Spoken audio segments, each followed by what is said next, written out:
kulankani lagu taageerayay ambassador Axmed Macalin Fiqi oo shalay ku guuleystay xubin baarlamaanka aqalka hoose ee federaalka Soomaaliya ayaa waxaa ka soo qayb galay mas'uuliyiin ka tirsan maamulka Galmudug, odayaal dhaqameed, waxgarad iyo qaybaha kala duwan ee bulshada. qaar ka mid ah dadkii ka hadlay kulankan ayaa tilmaamay in taageero la garab taagan yihiin Axmed Macalin Fiqi isla markaana ay soo dhaweynayaan inuu ka mid noqdo baarlamaanka Soomaaliya gaar ahaan aqalka hoose. tilmaamaha aan kula shaqeeyo magaca Fiqi maanta aan qabanay yaana ka dabalno ducada aan la kugu dhiibo si kastaba aan ku qabanay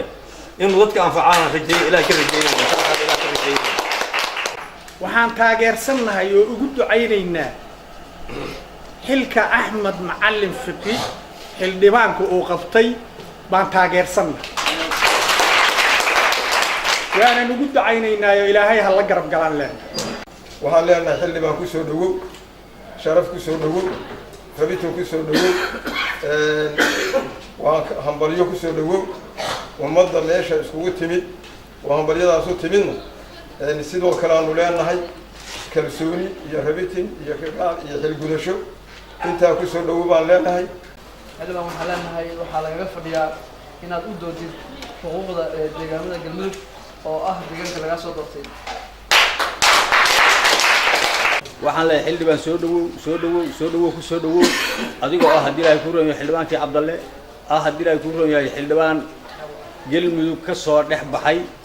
lana rajaynayo hadii ay ku roon yahay dalka iyo dadka ay wax qabato ku soo dhawow waan leeyahay taas xildhibaanka waxaan leeyahay soo dhawow.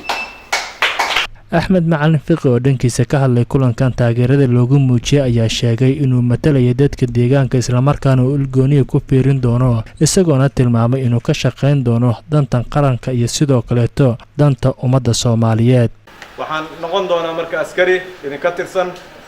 oo shaqadii loo dirsadana diyaar u ah ilaa idankiis waxaan rajaynaynaa sidii gudoomiyuhu sheegay inaan 4 sano record fiican oo 4 sano ku xigta aniga xitaa ilaahay idankiis ma garanayo ma ogi inaan dhamaysan doono waa laga yaabaa meel dhex inaan qof ku wareejiyo waayo hadafku ma ahayn kursigan ma ahayn kaligiis waxbarashadii shaqo abuuristii xoolihii caafimaadkooda iyo caafimaadkii kale wixii oo dhan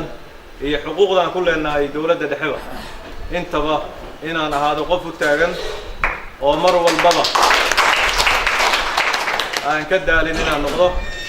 waxaana intaas oo dhan runtii aasaas u noqonaya midnimada